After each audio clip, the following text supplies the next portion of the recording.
I want to get to your big event that you're going to have with Hassan Piker. He has said some things about 9/11.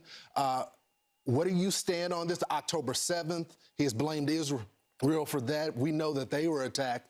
Do you agree with him? Of course, I oppose rape. Of course, I don't think 9/11 was justified. But because you appear with somebody doesn't mean you agree with them on everything. Think about this. You have the president on the show all the time. He talks about grabbing people by parts of their bodies I don't think you would ever consider.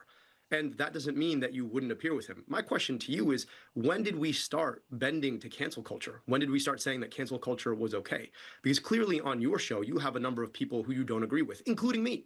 And I think it's important for all of us Abdul, who want to win votes, who want to build America, to go and talk to anyone, anywhere. And we only have limited time, so I don't want to cut you off. But I'm talking about someone standing with the #1 state sponsor of terror.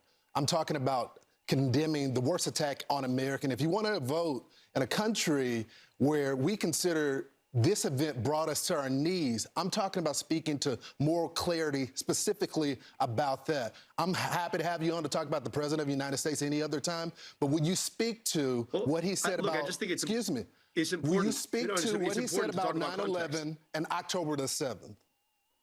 Well, it's important to talk about context. I'm never going to agree that 9/11 was justified. It was wrong. It was a horrible day for all of us.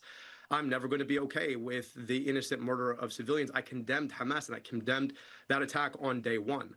The issue that you're trying to do is paint me out of context quotes, with out of context quotes taken out of context specifically to ask me these questions. And I'm going to play the same game with you. Why is it that you will not condemn the fact that the President of the United States talked about grabbing people by their body parts? And I would argue that's all part of the same cancel culture game that we should not be playing. So I'm talking to your audience today because I think it's important to have a conversation that matters about the issues that matter today. Yeah, and that's exactly what I'm doing. That's not on the ballot, and that was litigated in 2016, and the American people re-elected him again. So we've gone through that. I want to ask you about some of your